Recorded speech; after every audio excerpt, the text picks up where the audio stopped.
Your film, A Stone Cold Christmas, was that a business decision or was that something you felt compelled to write? It was completely a business decision. So at that point, I hadn't written or directed anything on a professional level quite yet. And initially, because of my hip hop musical short film, I was hired by the network to write a Christmas musical. But they wanted it to get done in a short amount of time period. So we didn't have enough time to do all that because with the musical, you have all these other things you have to worry about: rehearsals for dancers, um, sessions for the singers, actors, music you got to make. So it's a longer, laborious situation. So they wanted something a little bit quicker. So they came up with the idea of The Devil Wears Prada meets A Christmas Carol. And that's basically what that was. And so we actually already had a script done. That was a Christmas music. It was a finished script that we done. And they were like, you know what? We can't do this. So can we do this? So we're like, yeah, I guess so. So we went ahead and, took their information, took their notes, and then we created our outline. We created a beat sheet first, then our outline, and then from there went ahead and started writing. And in about 2 or 3 weeks, we had our first draft, got some notes back, kept getting it better and tighter and what have you, and that's what happened. But yeah, that was completely that was a money grab. I mean, that was my first opportunity for a job, and you kind of do what you need to do. So Christmas movies are a great way to kind of get into the business if you never sold a script before. And were you aware, because I'm just now seeing the impact of Christmas films. I mean, I keep hearing about them for years, but it really is that there's so many different takes on sort of the Christmas love story. Yeah. And it's fascinating. Yeah. Were you so tuned in, or this dialed you in? This situation, this opportunity dialed me into the fact that there's a lot of opportunity for Christmas movies. And so, no, I had no idea about it. I never really even watched a Christmas movie before, honestly, because we all know that it's all pretty much the same beats, the same tropes. Um, and so it was nothing that I would ever watch. However, after writing one, selling it, directing it, and then writing another one, which ended up on Lifetime, I think a year later, I'm like, okay, there is a business here. And so when I look and I reach back, and I'm like, I think there's something like 60 to 70 new Christmas movies made every single year that are, that's shown on Lifetime and Hallmark and Ion and Bounce and all these other networks.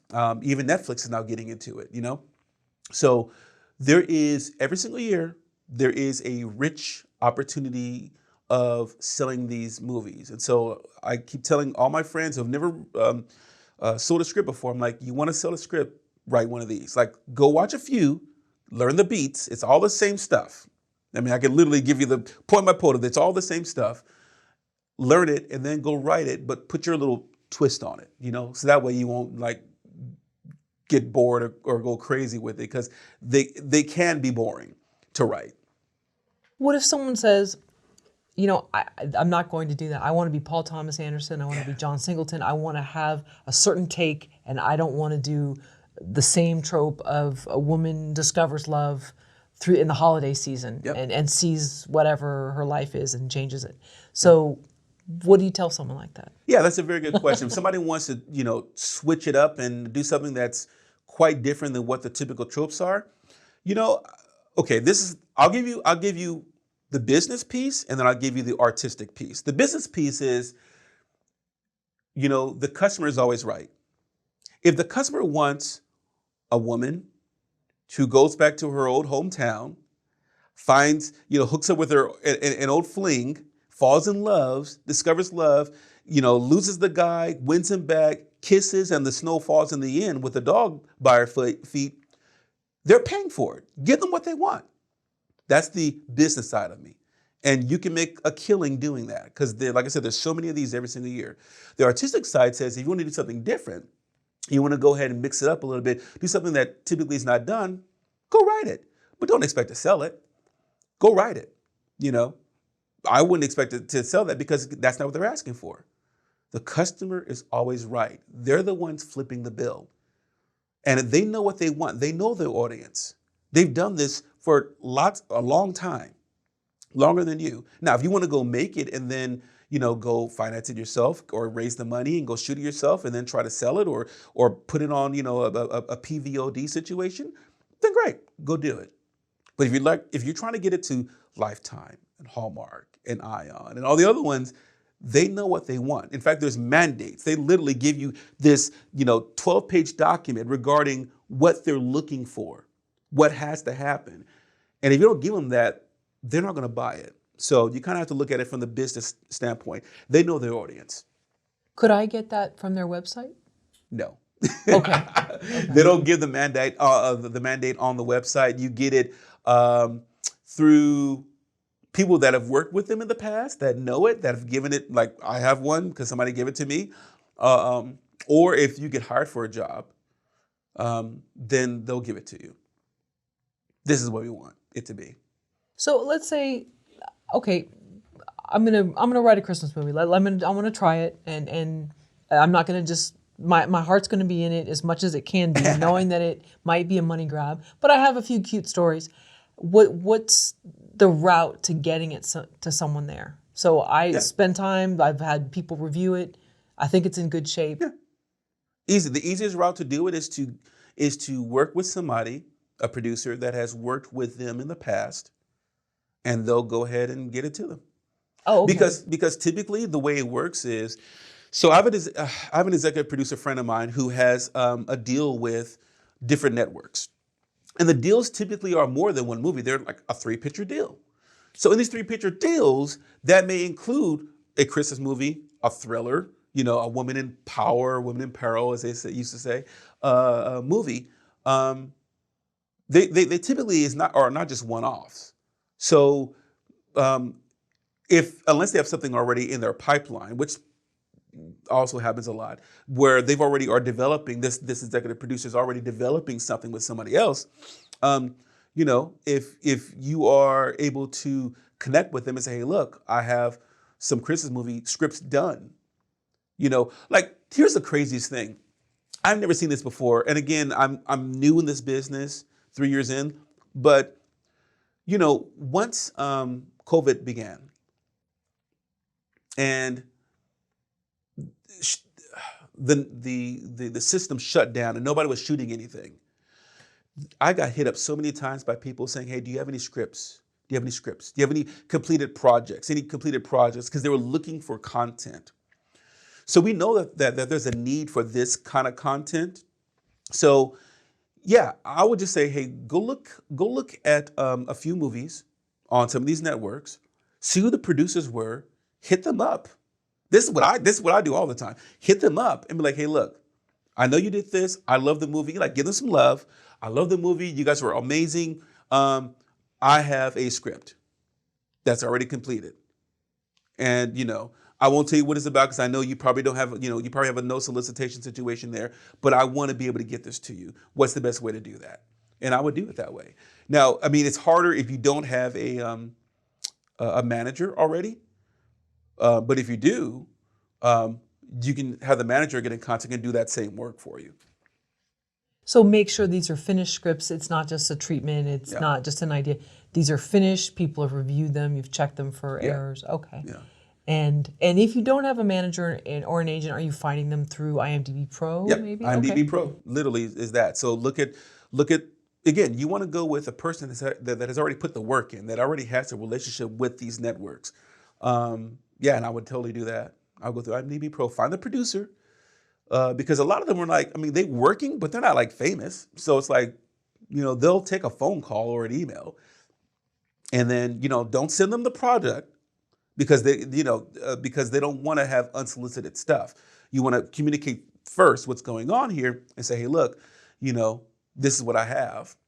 I have 1 or 2 scripts. Definitely in line with what you've done in the past with this network. And then go back and forth and try to work it out. And as an independent filmmaker or artist, do we tend to make some of those too edgy? Like, how do we make them more mainstream? Because I can imagine if I wrote something, I'd probably the notes would be it's not going to work. It's too whatever, and I have to make it more corporate, so to speak. Yeah. How can I, as someone who's more quirky, make it more corporate so that it's more saleable? That's a very good question, how to make it more corporate. Number one, that's probably my number one reason why I don't like to write them, because I am an edgy guy when it comes to my writing. Not in real life. I'm very just quiet in real life, but writing wise, I like craziness. So yeah, the best way to do it, honestly, is to go look and see what's been done before, Okay. and look at those beats. I'm really big into looking at the beats, understanding what's going on. This is the point when they meet. This is the meet cute moment. This is the point when, and look at how they're talking to each other. I mean, of course, you'll have your own words, your own dialogue, but they're never going to meet at a strip club. Like, that's not what Lifetime does. Okay. It's Christmas time. She's wearing a Santa hat. I would write that, but that's not what's going to sell to them.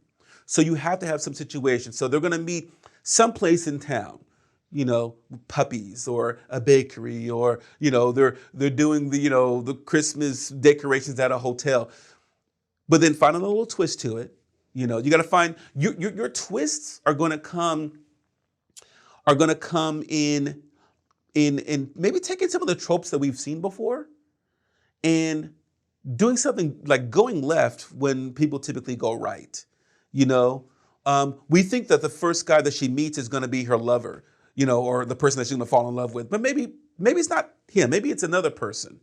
Maybe, I'm even these days, I'm starting to see more same-sex ones. Maybe it's a girl, so it depends on what they're looking for, of course. But yeah, so, you want to study what's already being done and then understand that, and then you can play in the sandbox. And what kind of character arc is the protagonist in a Christmas film having? Yeah, there's different ones. Typically, the most typical one is a person who liked Christmas at one time, doesn't like Christmas anymore, and now falls in love with Christmas again.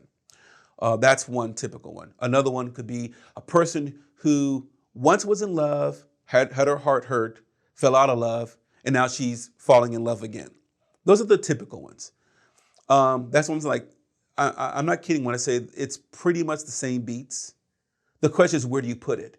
Whether you put it in a castle with a prince and a princess, or a layman and a princess, or a layman and a prince, it's still the same beats. This fish out of water goes into this area that they meet somebody and they fall in love. But, in the very beginning, they kind of butt heads a little bit. But through that process, they begin to respect each other and fall in love with each other. Oh, but then there's some ex that comes into town, and now this ex-boyfriend, ex-girlfriend situation is going to threaten to mess up the situation. But then, and then as a result of that, they lose this newfound love. But then they do everything they can to win them back. And by the end, they win them back.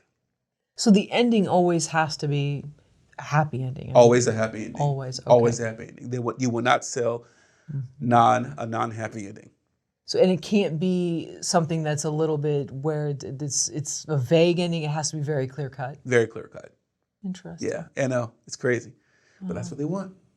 And do you study the demographic of the average Christmas Christmas movie viewer? Yeah.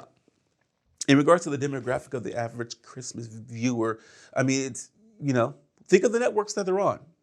They're usually on a Lifetime or Hallmark. Who's watching those movies, Female, probably, late 20s, between, 29 and 45.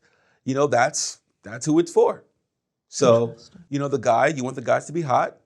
You want the girls to be flawed but lovable.